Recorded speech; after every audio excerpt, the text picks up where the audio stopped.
I'm sort of a little bit interested in the structure from a composer's point of view with some of these films. Hence some of the questions I'll be putting forward. The opening of Koyaanisqatsi, with a pipe organ, Yes. Western church, Christianity, and so on. A chanting voice, Koyaanisqatsi, which could come from anywhere, really. It's sort of setting up a whole way of thinking, isn't it? It's like, I feel like without... That was added at the end, as a matter of fact. We really did it this way. Godfrey put together assemblages of images that were not really ordered yet. And I wrote music to the images, and then he began re-editing the images to the music. And then when we got to the end, he decided that he needed an opening. And I chose to do it with a pipe organ. I was thinking that I've always thought movie theaters were very strange places. Because you sit in this dark room and you look at this image on the screen. But I thought, well, in a way, maybe they're like churches in a way. That's the kind of world where you get people together like that. And I had the idea of using an organ. We found an organ on 21st Street in near Park Avenue in Manhattan. We recorded it there.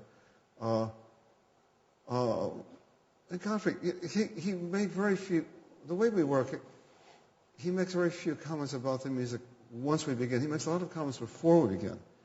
He likes to get me excited about things, which I'm excited already. But when it came to that, for example, the idea of the organ, which comes again at the end, it turned out to be a way of enclosing the work. Sometimes, also, there are about the grid, which we just saw. We actually used to call number 15 because it was number 15 in the sequence of images.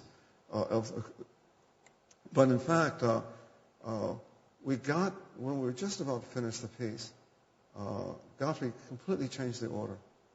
He said it wasn't working, and he began moving the image. He began moving these, and the pieces are maybe 7, 8, 10 minutes long. That was a long one. And then he reordered them at the beginning and the end.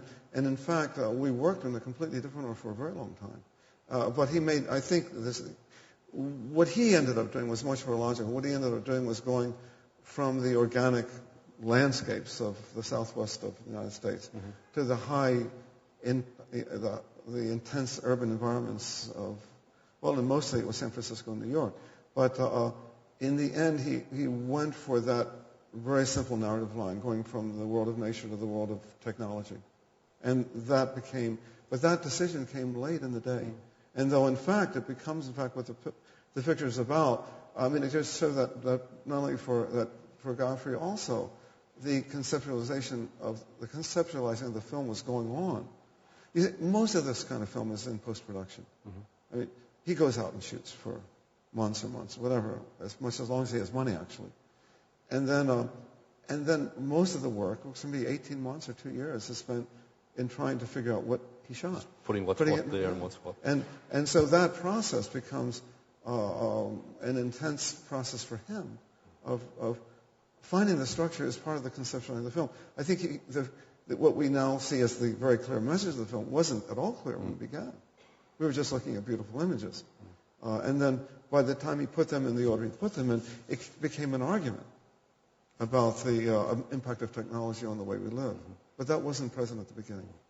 But how did you, as a composer, okay, you've seen lots of images, Godfrey's worked you up and got you excited, but you still have to go home and you have to think about overall structure for an hour and a half of music. Right. You have to think about tonality and what's fast, what's slow, how are you going to balance it out? Those are the tricks, aren't they? Christopher, you know very well what they are.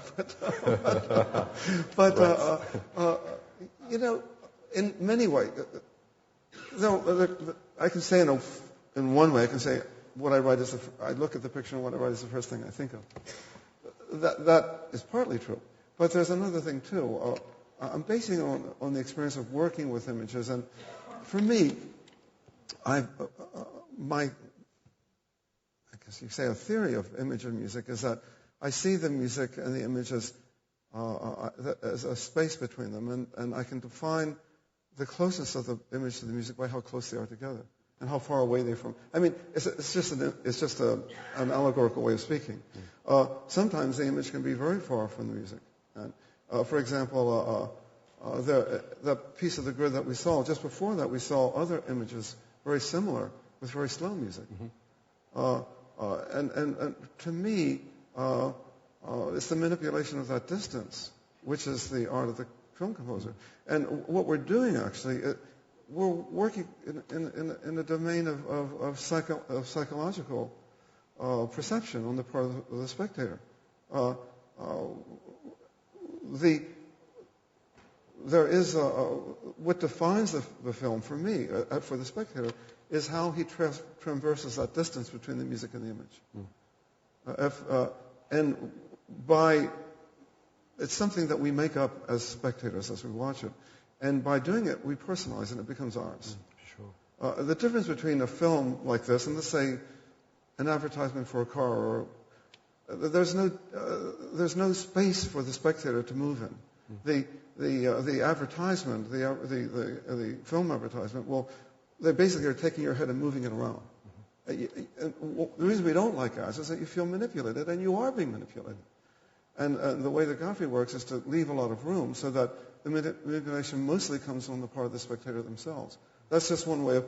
But I've thought about that because I wonder why is it that we don't like commercials. And I thought, well, we're not given any.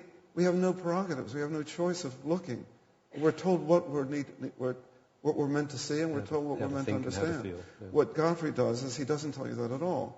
He puts you in a space between the image and the music, and you find your way to the film. And I think that's why we like these films.